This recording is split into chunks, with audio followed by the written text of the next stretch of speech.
silent agreement among those who stand behind pulpits, read from lecterns, and teach in Sunday schools.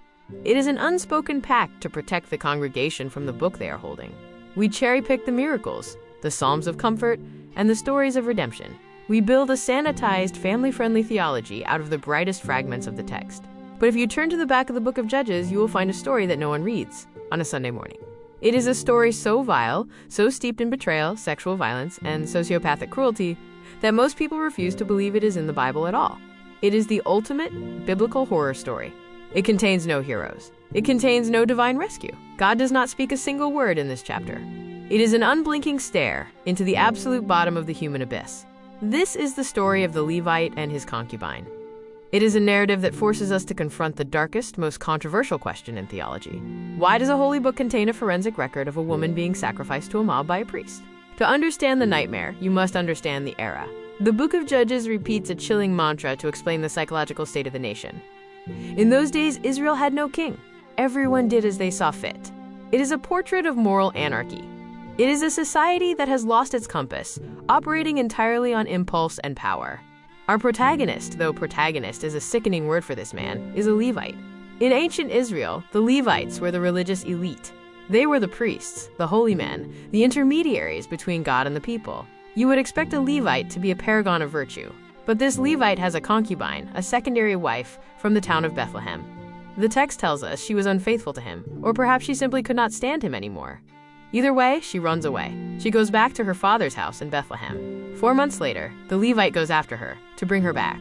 He arrives in Bethlehem and spends 5 days drinking and feasting with his father-in-law. The father-in-law desperately tries to keep them there, delaying their departure day after day. Perhaps he knew what kind of man the Levite was. Perhaps he was trying to protect his daughter. But on the afternoon of the 5th day, the Levite refuses to wait any longer. He saddles his donkeys, takes his concubine, and begins the journey north toward the hill country of Ephraim. By the time the sun begins to set, they are near the city of Gibeah, which we know today as Jerusalem. At this time, it is controlled by the Jebusites, a pagan tribe. The Levite servant begs him to stop and spend the night there. It is dangerous to travel the ancient roads in the dark, but the Levite refuses. His reasoning sounds incredibly pious. He says, "We will not go into an alien city, whose people are not Israelites. We will go on to Gibeah." He believes that he is safer among his own people.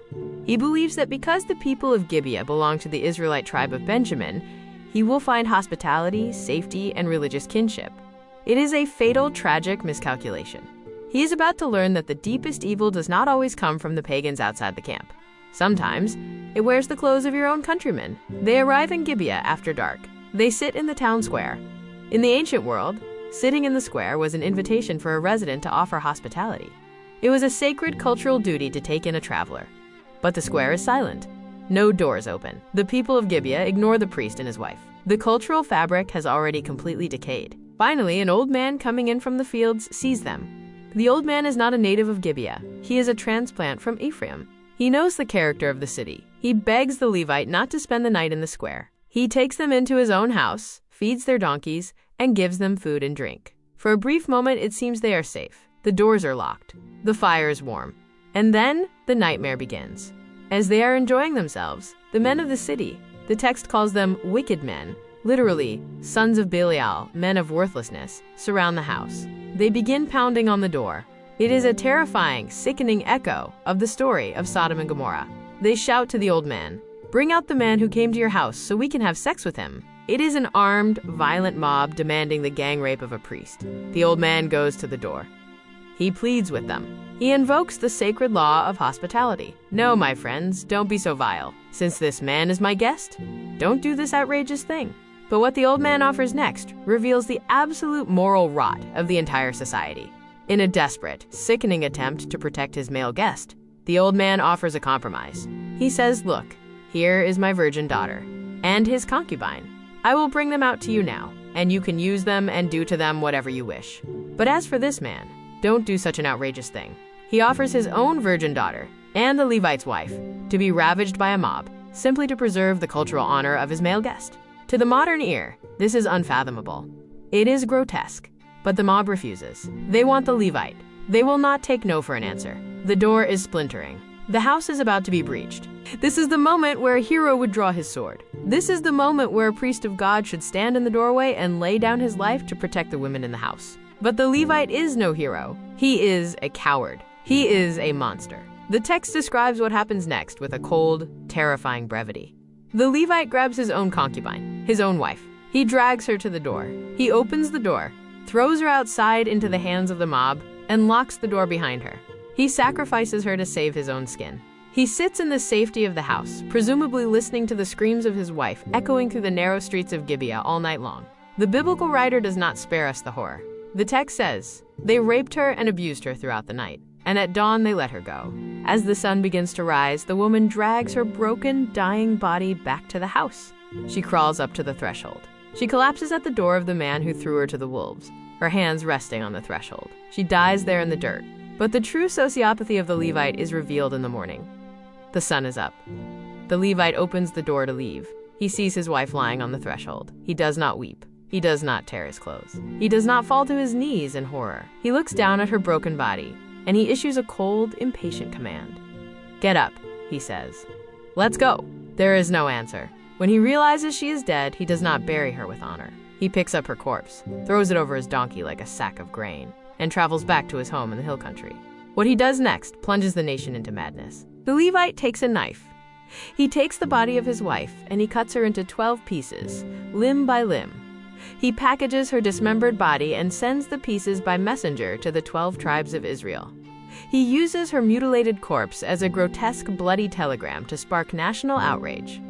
He tells the tribes what the men of Benjamin did to his wife, conveniently leaving out the fact that he was the one who threw her out the door. The shockwave of this delivery ignites a massive civil war. The other 11 tribes unite and march against the tribe of Benjamin. The resulting battles are apocalyptic. Tens of thousands of men are slaughtered.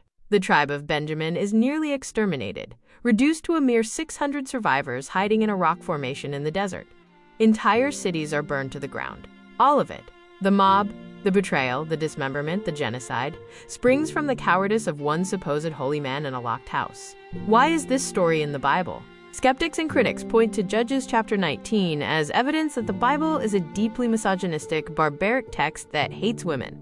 They argue that a book claiming divine inspiration has no business containing a forensic account of gang rape and dismemberment. But this argument fundamentally misunderstands what the Bible is doing in the book of Judges. The Bible is not prescribing this behavior. It is diagnosing a terminal illness. The story of the Levite and his concubine is not a moral example to follow. It is a mirror held up to the human soul. It is placed at the very end of the book of Judges to show the reader exactly what happens when humanity decides to become its own god. Everyone did what was right in their own eyes. When truth becomes subjective, when morality is determined by personal convenience, the vulnerable are the first to be sacrificed. The Levite represents religion without morality. He had the title, he had the robes, but when the pressure came, he fed the woman he was supposed to protect to the monsters in the dark. The story is a devastating critique of religious hypocrisy.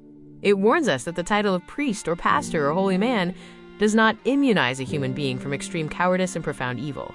The threshold of Gibeah stands as a permanent, bloody monument to human depravity.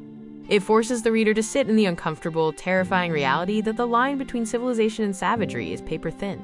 It strips away the illusion of human goodness. It leaves us staring at the hands of the concubine on the threshold, realizing that a world without absolute truth, a world where everyone does what is right in their own eyes, is not a utopia of freedom. It is a slaughterhouse,